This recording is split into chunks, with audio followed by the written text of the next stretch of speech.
press the bell icon on the YouTube app and never miss another update.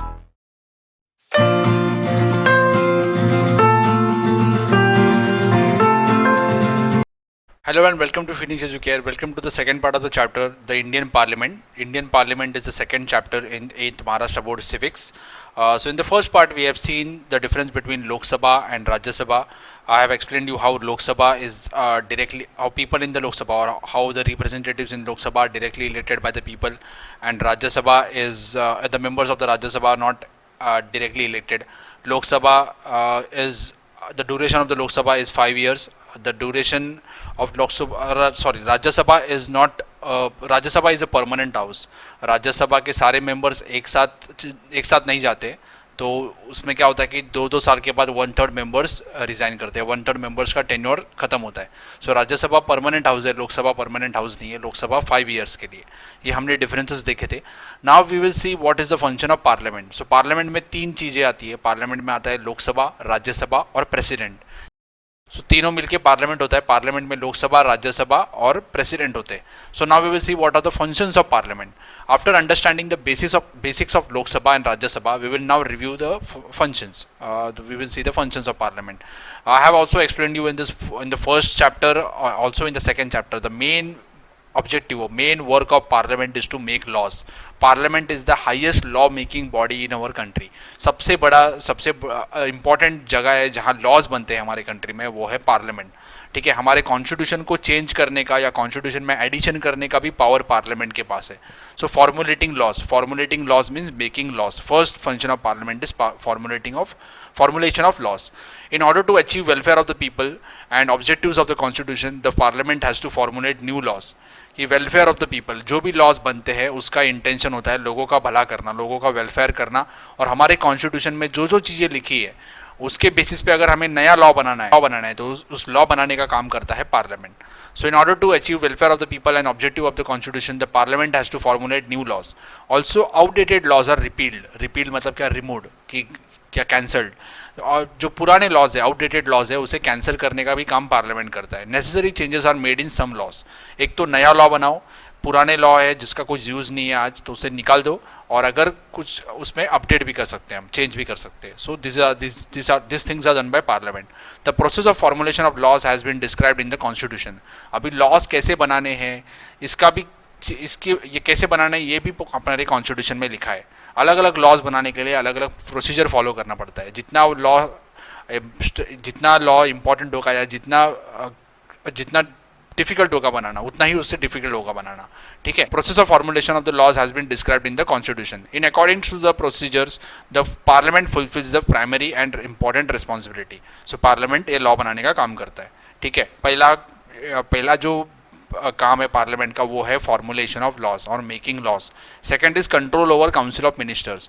ये मैंने first chapter में आपको समझाया है कि पार्लियामेंट के जो मेंबर्स है वही जाके मिनिस्टर्स बनते हैं, वही जाके प्राइम मिनिस्टर्स बनते हैं. तो पार्लियामेंट के जो मेंबर्स है उनको लोकसभा राज्यसभा में आना पड़ता है, या मिनिस्टर्स को लोकसभा राज्यसभा में आना पड़ता है. और बाकी जो लोकसभा के मेंबर्स है उन्हें क्वेश्चन करते हैं, उनका जो काम है उसे चेक करते हैं, मॉनिटर करते हैं. So they are controlling the council of ministers. तो control over council of ministers. Council of ministers मतलब कौन होते हैं? प्राइम मिनिस्टर और उनके साथ जो बाकी मिनिस्टर्स है, ये सब काउंसिल ऑफ मिनिस्टर्स में आते हैं.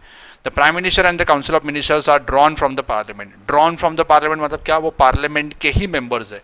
नरेंद्र मोदी जो हमारे प्राइम मिनिस्टर है वो लोकसभा के मेंबर है, वाराणसी से लोकसभा के मेंबर है. बाद निर्मला सीतारामन, नितिन गडकरी, राजनाथ सिंह, ये हमारे जो मिनिस्टर्स है, ठीक है, ये पार्लियामेंट के ही मेंबर्स है. हमारे जो एक्सटर्नल अफेयर्स मिनिस्टर है एस जयशंकर, ये राज्यसभा के मेंबर है. ऐसे अलग अलग लोग, अलग अलग मिनिस्टर्स है, वो उनको लोकसभा या राज्यसभा का मेंबर बनना ही पड़ता है. मतलब उनको पार्लियामेंट का मेंबर बनना पड़ता है. तो they are drawn from the parliament, मतलब वो पार्लियामेंट से ही आए हुए हैं. ठीक है. The parliament exercises control over them. तो पार्लियामेंट क्या करता है? उनके ऊपर कंट्रोल रखता है, उनको क्वेश्चन करता है. There are multiple ways through which control can be exercise. It is the responsibility of the parliament to see that council of ministers does not disregard the parliament and functions under its supervision. तो जो भी council of minister है, जो भी minister है, उसे parliament में आके सभी लोगों को आंसर करना पड़ता है. जो भी क्वेश्चन करेंगे उसे आंसर करना पड़ता है, और वो उसे पार्लियामेंट को फॉलो करना पड़ता है. पार्लियामेंट के जो रूल्स है उसे फॉलो करना पड़ता है. तो ये सब काम देखने का काम कौन करते हैं? बाकी मेंबर्स करते हैं पार्लियामेंट के. ठीक है। Amendments of the constitution, amendment मतलब क्या, changes that are made in the constitution. Constitution के अंदर चेंजेस एक ही जन कर सकता है, मतलब एक ही इंस्टीट्यूशन कर सकता है, वो है पार्लियामेंट। सिर्फ पार्लियामेंट ही कॉन्स्टिट्यूशन में चेंजेस कर सकता है। The amendment of the constitution, the parliament decides whether to make any amendment in the constitution. ऐसे बहुत बार चेंजेस हुआ है कॉन्स्टिट्यूशन में, 100 से ज़्यादा बार चेंजेस हुआ है। जब से हमारा कॉन्स्टिट्यूशन आया है तब से 100 से बार कॉन्स्टिट्यूशन में चेंजेस हो चुके हैं, तो ये पार्लियामेंट करता है। तो constitution amendment bill is considered to be the important bill. उसको बिल को देखो, नाम क्या है, देखो constitution amendment bill. Constitution amendment bill मतलब क्या, कॉन्स्टिट्यूशन को चेंज करने का बिल। It is considered to be the important bill. The parliament discusses why the amendment is required and decides whether to accept it और नॉट। कि अगर किसी मिनिस्टर ने बोला कि हम अभी कॉन्स्टिट्यूशन में कुछ चेंजेस करना चाहते हैं, पूरा कॉन्स्टिट्यूशन चेंज नहीं हो सकता है, कुछ चीज़ें उसकी चेंज करना चाहती है, तो पहले पार्लियामेंट के मेंबर्स चेक करेंगे कि इसी ज़रूरत है कि नहीं, क्वेश्चन करेंगे, ठीक है। So decides whether it is necessary and then check whether it is accept or not, accept करते हैं उसे या उसे डिनाई भी करते हैं। तो constitution mentions various ways to amend the constitution, they are as follows. कि कॉन्स्टिट्यूशन में चेंज करना है, ये कितना इंपॉर्टेंट चेंज है, कितना बड़ा चेंज है, उसके ऊपर से डिपेंड करता है कि कितना डिफिकल्ट उसे चेंज करना होगा। मतलब अगर बहुत बड़े बड़े चेंजेस करना है तो उसे चेंज करना भी डिफिकल्ट है, अगर आसान सिंपल चेंजेस करना है तो उसे चेंज करना भी आसान होगा। Few provisions of the Indian constitution are amendment by simple majority. कि सिंपल अगर कोई चेंजेस करना है तो उसे सिंपल मेजोरिटी से होगा।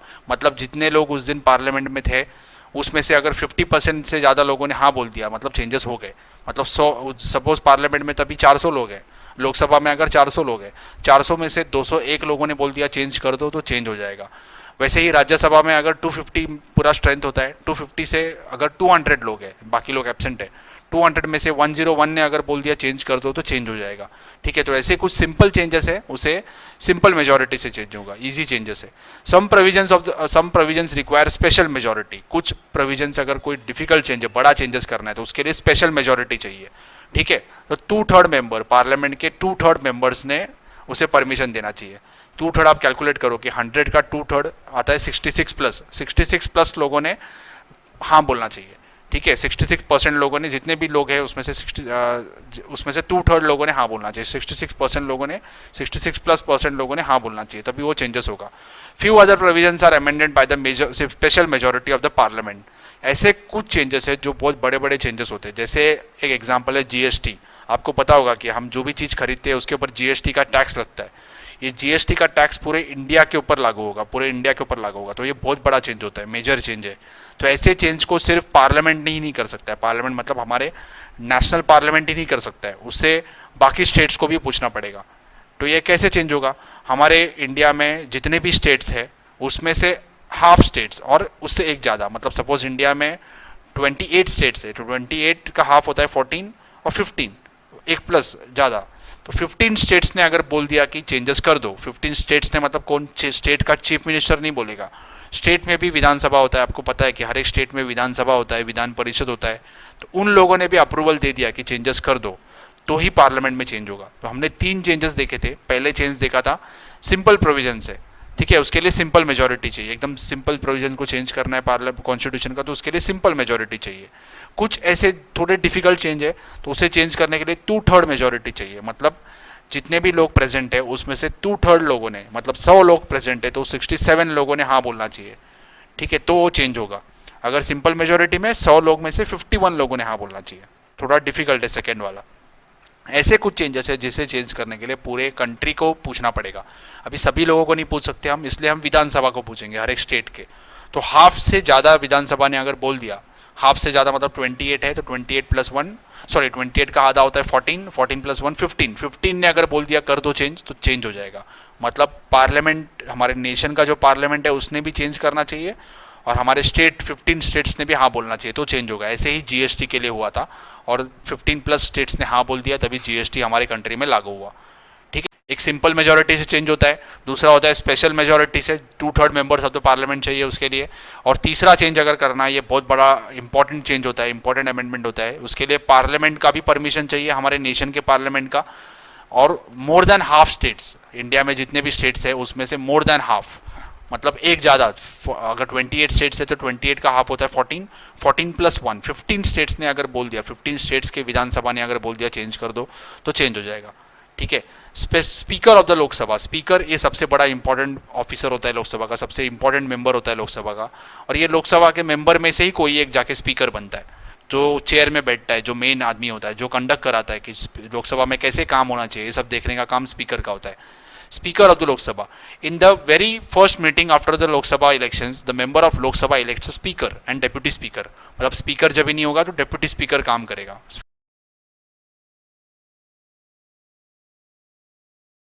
डेप्यूटी स्पीकर, इनका कुछ अलग इलेक्शन वगैरह नहीं होता है, ये उसी मेंबर्स में से आते हैं, जो भी मेंबर्स हम चुन के भेजते हैं उसमें से कोई एक स्पीकर या कोई एक डेप्यूटी स्पीकर बनता है। And speaker is very very important person whenever prime minister is in Lok Sabha or he is in Rajya Sabha. Now we are talking about Lok Sabha, so whenever prime minister is in Lok Sabha, so prime minister also has to give respect to the speaker. Speaker को उन्हें sir बोलना पड़ता है या madam बोलना पड़ता है। तो ये क्या है कि स्पीकर ज़्यादा इंपॉर्टेंट है लोकसभा में, प्राइम मिनिस्टर बाहर ज़्यादा इंपॉर्टेंट होगा, लेकिन लोकसभा में स्पीकर इंपॉर्टेंट है। डेप्यूटी स्पीकर होगा तो deputy speaker. So speaker and deputy speaker from the members, ये मेंबर्स में से ही आते हैं। अमॉन्ग द अमॉन्ग देमसेल्फ, ये लोकसभा में से ही आते हैं speaker. Lok Sabha functions under the guidance and control of the speaker. Lok Sabha represents the citizens and speaker represents the Lok Sabha. ये लोकसभा के जो मेंबर्स है कौन है, वो हमें रिप्रेजेंट करते हैं, हमारे रिप्रेजेंटेटिव्स है, और लोकसभा के सारे मेंबर्स को रिप्रेजेंट करता है स्पीकर। ठीक है, after getting elected as a speaker he she has to conduct the business of the house in an unbiased manner. अब ये स्पीकर किसी एक पार्टी का आदमी बनता है, मतलब आज जो स्पीकर है, आज मैं वीडियो अपलोड कर रहा हूँ 2021 अगस्त में, तो आज स्पीकर है ओम बिरला। ओम बिरला ये बीजेपी के हैं, ठीक है, वो स्पीकर है, लेकिन जब भी वो काम करेंगे एज अ स्पीकर का काम करेंगे तो उन्हें सभी को इक्वल इंपॉर्टेंस देना पड़ेगा। वो बायस नहीं कर सकते, बीजेपी के आदमी को ज़्यादा प्रेफरेंस नहीं दे सकते, ऐसा नहीं कर सकते, उनको सभी को इकट्ठा मिल के काम करना पड़ेगा। So he should work as in an unbiased manner. Lok Sabha members have rights and privileges as representative of the people. They are taken care by the speaker. Lok Sabha के मेंबर्स का कुछ राइट्स होता है, क्योंकि वो हमारे रिप्रेजेंटेटिव्स है, तो उनका जो राइट्स उनको मिल रहा है कि नहीं, ये सब देखने का काम स्पीकर करता है। Apart from this speaker has to maintain the decorum. Decorum मतलब क्या, कि हाउस में शांतता होनी चाहिए, शांति से चलना चाहिए काम काज सब। डिग्निटी ऑफ द हाउस, कुछ गलत कुछ कोई बोलना नहीं चाहिए, झगड़ा नहीं होना चाहिए, सब वो सब दिखेगा speaker. As well as interpret the rules and daily functioning of the house and work accordingly. जो लोकसभा या राज्यसभा होता है, वो उससे चलने का भी कुछ रूल्स होते हैं, ठीक है, वो रूल्स फॉलो करके ही सभी को काम करना पड़ता है। क्वेश्चन पूछना है तो सभी को रूल्स फॉलो करना पड़ता है, ठीक है, वो रूल्स फॉलो हो रहे हैं कि नहीं, सभी लोग रूल्स के हिसाब से काम कर रहे हैं कि नहीं, ये सब देखने का काम स्पीकर करता है, ठीक है, और उसके हिसाब से काम चलना चाहिए। जैसे लोकसभा में स्पीकर है, वैसे राज्यसभा में होता है चेयरमैन। अभी लोकसभा का स्पीकर कौन है, वो लोकसभा का ही मेंबर होता है। राज्यसभा का चेयरमैन राज्यसभा का मेंबर नहीं होता है। राज्यसभा का चेयरमैन कौन होता है, इंडिया का वाइस प्रेसिडेंट। इंडिया के जो वाइस प्रेसिडेंट है करंटली 2021 अगस्त में इंडिया के वाइस प्रेसिडेंट है वेंकैया नायडू। तो वेंकैया नायडू राज्यसभा के चेयरमैन होते हैं, ओके, होंगे। The chairman exercises the control over functioning of Rajya Sabha. The vice president of India is the ex officio chairman of the Rajya Sabha. Ex officio chairman मतलब क्या, वो head होता है राज्यसभा का। The functions of Rajya Sabha chairman also includes maintaining the discipline of the house, facilitating discussions. Lok Sabha Rajya Sabha में basically क्या होता है, डिस्कशंस होता है। ये डिस्कशंस ठीक से हो रहा है कि नहीं, सभी को इक्वल अपॉर्चुनिटी मिल रहा है कि नहीं, ये सब देखने का काम स्पीकर करेगा या फिर राज्यसभा में चेयरमैन करेगा। Giving members a chance to speak, ये सब देखने का काम कौन करता है, लोकसभा में स्पीकर, राज्यसभा में चेयरमैन। इतना याद रखो, लोकसभा का जो स्पीकर होता है वो लोकसभा का ही मेंबर होता है। राज्यसभा का जो चेयरमैन होता है वो राज्यसभा का मेंबर नहीं होता है, वो वाइस प्रेसिडेंट ऑफ इंडिया होता है, ठीक है। How does parliament make loss, parliament loss कैसे बनाता है, ये बहुत इंपॉर्टेंट है, हर एक सिटीजन को ये पता होना चाहिए। In our country, the parliament is empowered to make laws. To formulate them, a certain system has been adopted. This system is known as law making process. और rough draft of the law is prepared initially. अभी कोई भी member अपना एक draft बना सकता है, बता सकता है कि मुझे ये लॉ बनाना है। कोई भी मेंबर, ऐसा नहीं कि गवर्नमेंट का आदमी ही लॉ बना सकता है।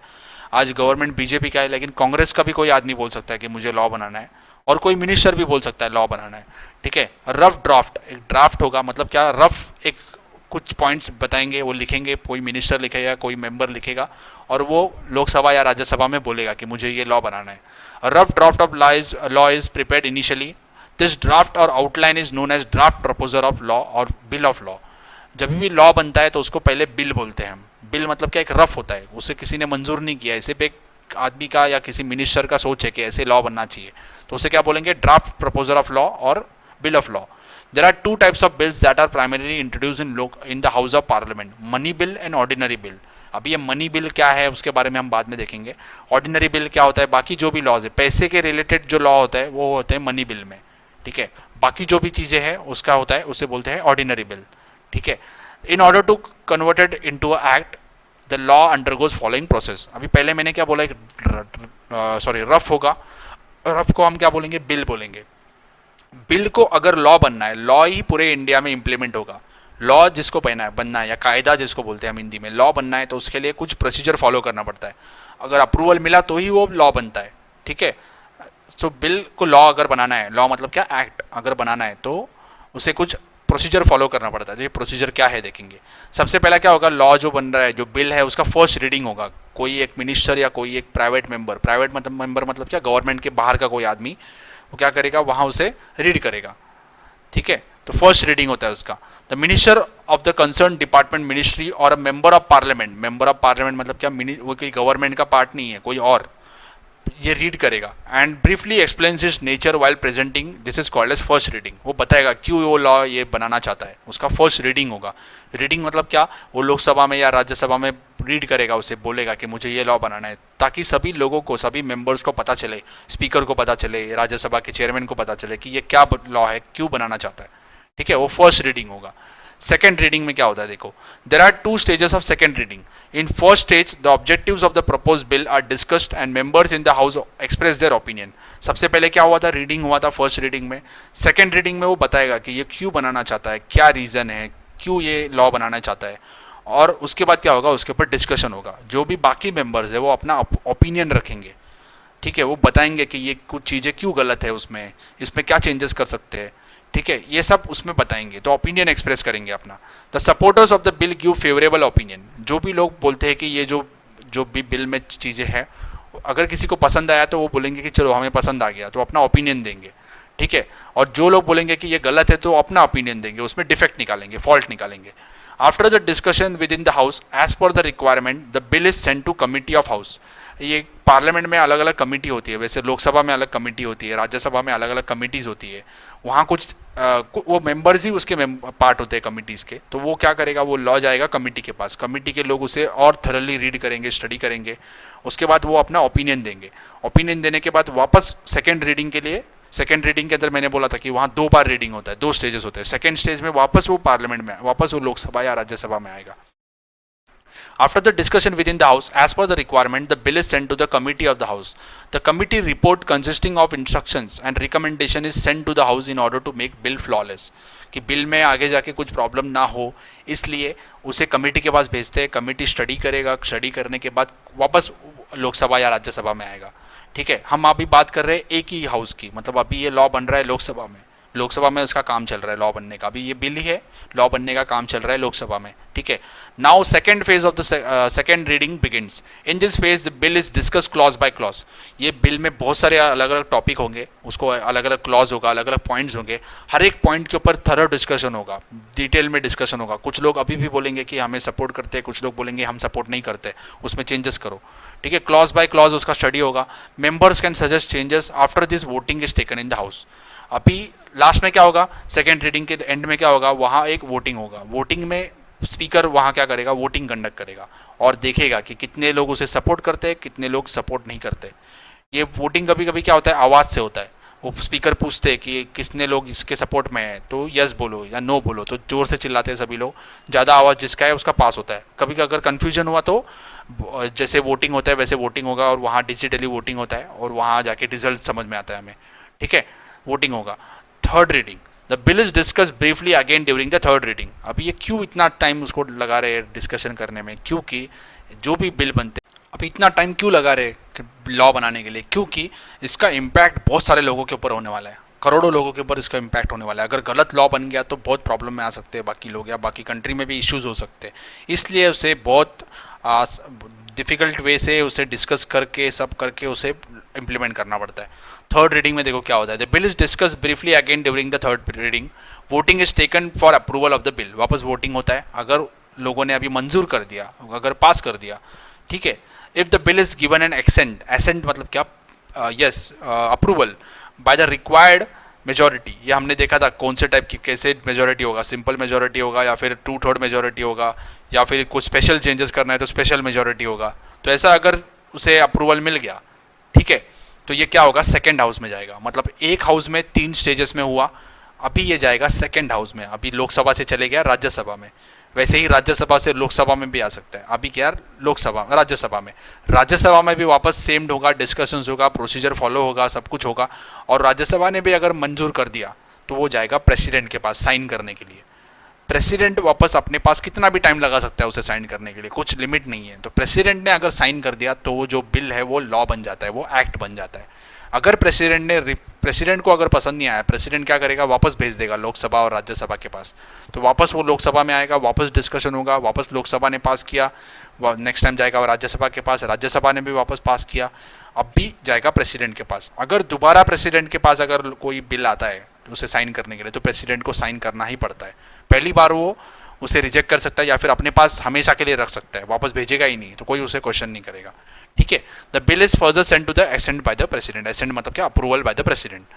If there occurs a difference opinion between Lok Sabha and Rajya Sabha, कभी कभी क्या होगा, लोकसभा और राज्यसभा में डिफरेंस ऑफ ओपिनियन रहेगा। लोकसभा ने अगर मंजूर कर दिया, राज्यसभा मंजूर नहीं करेगा, तो क्या होगा, उनका ज्वाइंट सेशन बुलाएंगे, सारे लोगों को इकट्ठा बुलाएंगे। तो इसमें ज़्यादा चांसेस जीतने का होता है लोकसभा का, क्योंकि लोकसभा के मेंबर ज़्यादा होते हैं। आपको पता है लोकसभा के अराउंड 540 मेंबर्स है, राज्यसभा के 250 है, तो ज़्यादा लोकसभा के, तो लोकसभा के चांसेस ज़्यादा होते हैं। The future of the bill will be decided by the joint meeting of both the houses. After the final assent, final permission or approval and signature of the president, the bill is converted into law and law is made. Law बन जाता है, ठीक है। अभी every year in the month of February, the finance minister presents a national budget of Lok Sabha. अभी ये होता है मनी बिल। मैंने जब आपको बोला था मनी बिल के बारे में मैं बाद में बात करूंगा। या ऑर्डिनरी बिल के बारे में हम डिस्कस कर रहे थे, फर्स्ट रीडिंग, उसके बाद सेकंड रीडिंग, थर्ड रीडिंग, बाद में जाएगा दूसरे हाउस में, वहाँ तीनों रीडिंग, ये सब होगा। ये होगा ऑर्डिनरी बिल के बारे में। मनी बिल जो होता है वो पहली बार हम लोकसभा में ही इंट्रोड्यूस कर सकते हैं, राज्यसभा में वो पहली बार इंट्रोड्यूस नहीं होगा। बाकी जो ऑर्डिनरी बिल है वो राज्यसभा में भी पहली बार आ सकता है, उसके बाद लोकसभा में आ सकता है। मनी बिल का वैसा नहीं है। मनी बिल पहले लोकसभा में आएगा, लोकसभा में उसे अप्रूवल मिलेगा, बाद में जाएगा राज्यसभा में। राज्यसभा मनी बिल को रिजेक्ट नहीं कर सकता है, ऑर्डिनरी बिल को रिजेक्ट कर सकता है, लेकिन मनी बिल को रिजेक्ट नहीं कर सकता है। सिर्फ वो थोड़े दिन के लिए, उसे 7 दिन के लिए डिले कर सकता है। अगर उसने 7 दिन में अप्रूवल नहीं दिया तो अपने आप मान लेते कि वो अप्रूवल हो गया उसका, ठीक है। राज्यसभा को मनी बिल के बारे में ज़्यादा इंपॉर्टेंस नहीं है, ज़्यादा उसको इंपॉर्टेंस नहीं है, ठीक है। सो हम हर साल फरवरी में बजट आता है अपने कंट्री में, जो हमारी फाइनेंस मिनिस्टर है वो बजट पेश करती है। बजट मतलब क्या, हमारे कंट्री में कैसे हम स्पेंडिंग करने वाले हैं, कैसे पैसे सभी को डिस्ट्रीब्यूट करने वाले हैं, डेवलपमेंट कैसे होने वाला है, उसके बारे में, टैक्स कितना होने वाला है, ये सब बताते हैं। State legislatures also make, state legislatures मतलब क्या, स्टेट में भी विधानसभा, विधान परिषद होता है, तो वहाँ भी ऐसे ही फॉलो होता है सब। जैसे नेशनल लेवल पे लॉ बनता है वैसे ही स्टेट में लॉ बनता है। The state legislatures also follow the same procedure of law making as in the parliament. The bill passed by the state legislatures can become a law only after receives the assent of the governor. जैसे national level पे president का signature चाहिए, वैसे state में governor का signature चाहिए, ठीक है। सिंपल आप कंपेयर करो स्टेट को नेशन से, तो स्टेट में जैसे लोकसभा राज्यसभा है, वैसे किसी किसी स्टेट्स में विधान परिषद और विधानसभा मतलब लोकसभा जैसा, राज्यसभा जैसा विधान परिषद होता है। कंपलसरी नहीं है हर एक स्टेट को विधान परिषद होना। इंडिया में अराउंड 7 to 8 स्टेट्स में ही विधान परिषद है, उसमें से महाराष्ट्र में विधान परिषद है। और जैसे राज्यसभा, जैसे नेशनल लेवल पे प्रेसिडेंट होता है, वैसे स्टेट में गवर्नर होता है, ठीक है। यहाँ एक इंपॉर्टेंट चीज़ दिया हुआ है, understand it. Both houses, Lok Sabha as well as Rajya Sabha, have same sets of right. कि किसी किसी चीज़ें में क्या होता है, बाकी मेजॉरिटी उनके दोनों के राइट सेम है, लेकिन किसी मैटर में लोकसभा को ज़्यादा जो लोकसभा ज़्यादा पावरफुल है, किसी मैटर में राज्यसभा ज़्यादा पावरफुल है, ठीक है। Both houses, Lok Sabha as well as Rajya Sabha, have same sets of rights, but there are certain rights that are enjoyed by the Lok Sabha and are not available to Rajya Sabha. जैसे मैंने बोला money bill के बारे में, for example bill related to taxes. Taxes मतलब क्या, money bill के इसमें आता है। Taxes are related to finance, bills related to finance are considered as money bills and such bills are introduced and passed in Lok Sabha. ये लोकसभा में पास होते हैं। Rajya Sabha has limited power with respect to money bill. Rajya Sabha को कुछ ज़्यादा power नहीं है, वो रिजेक्ट नहीं कर सकता है उसे, ठीक है। वैसे ही राज्यसभा दूसरे चीज़ में पावरफुल है। आपको पता नहीं होगा, लेकिन हमारे कंट्री में क्या होता है कि डिवीजन ऑफ पावर है, पावर डिवाइड करके दिया हुआ है। सेंट्रल गवर्नमेंट ने किस चीज़ों में काम करना चाहिए, स्टेट गवर्नमेंट ने किस चीज़ों में काम करना चाहिए, और दोनों ने मिलकर किस चीज़ों में काम करना चाहिए, ये सब डिवाइड करके दिया हुआ है। ऐसे हमारे कंट्री में लिस्ट है, काम का लिस्ट है कि सेंट्रल का लिस्ट क्या है, सेंट्रल गवर्नमेंट का काम का लिस्ट क्या है, स्टेट गवर्नमेंट के काम का लिस्ट क्या है, और दोनों ने मिलकर करने का काम का लिस्ट क्या है। वैसे जो स्टेट के अंडर जो पावर आते हैं उसको बोलते हैं स्टेट लिस्ट। अलग अलग सब्जेक्ट्स होते हैं, जैसे पुलिस, ये सब स्टेट में आता है, ठीक है। तो स्टेट के इसमें जो भी चीज़ें हैं, अगर उस लिस्ट में अगर कुछ चेंजेस करना है, ऐसे बहुत सारे उसमें टॉपिक्स होते हैं, स्टेट लिस्ट, कंकरेंट लिस्ट, जो दोनों मिलके जो काम करते हैं उसके बोलते हैं कंकरेंट लिस्ट, जो नेशनल गवर्नमेंट काम करता है उसे बोलते हैं यूनियन लिस्ट। ऐसे अलग अलग लिस्ट है, तो उस लिस्ट में जो भी स्टेट वाले लिस्ट में जो भी टॉपिक्स है उसको अगर चेंज करना है तो वो राज्यसभा कर सकता है चेंज। राज्यसभा उसमें ज़्यादा पावरफुल है। The Rajya Sabha has certain rights which are not available to Lok Sabha. For example, Rajya Sabha feels that a matter of national interest, a parliament should make laws on the subject in the state list. मतलब राज्य सभा को अगर लगता है state list में जो भी टॉपिक है उसे नेशनल इंटरेस्ट के लिए पार्लियामेंट को बनाना चाहिए लॉज उसके ऊपर, मतलब नेशन को लॉ बनाना चाहिए, पूरे इंडिया को लॉ बनाना चाहिए, तो स्टेट लिस्ट में से उस टॉपिक को निकालेंगे और उसे यूनियन लिस्ट में ऐड करेंगे। सो स्टेट लिस्ट उसे यूनियन लिस्ट में ऐड नहीं करेंगे, उसके ऊपर लॉ बना सकते हैं और फ्यूचर में ऐड भी कर सकते हैं। Should make a law on the subject in the state list, it can pass a resolution to that effect. तो ये इसमें राज्यसभा पावरफुल है। क्यों राज्यसभा पावरफुल है? क्योंकि राज्यसभा स्टेट्स को रिप्रेजेंट करता है। क्योंकि राज्यसभा के जो मेंबर है, ये मैंने फर्स्ट चैप्टर में, सेकेंड चैप्टर में भी आपको सिखाया है, वो दोनों वीडियो अगर देखोगे तो आपको क्लियर होगा मैं क्या बोल रहा हूँ। राज्यसभा के जो मेंबर है वो स्टेट असेंबली के जो मेंबर्स है वो उनको चूज करते हैं। लोकसभा के मेंबर्स को डायरेक्टली लोग चूज करते हैं, हम सिटीजन चूज करते हैं, तो उसमें फर्क है। Rajya Sabha house of states, Rajya Sabha states को रिप्रेजेंट करता है, लोकसभा लोगों को रिप्रेजेंट करता है डायरेक्टली, ठीक है। इसलिए स्टेट लिस्ट वाले मैटर में राज्यसभा ज़्यादा पावरफुल है, मनी बिल वाले मैटर में लोकसभा ज़्यादा पावरफुल है, ठीक है। I hope you must have understood how laws are made in our country. जो 3 रीडिंग मैंने बताया, फर्स्ट रीडिंग होगा जिसमें नॉर्मल डिस्कशन होगा, नॉर्मल उसमें बताएगा कि क्या चेंजेस है, उसका ऑब्जेक्टिव क्या है।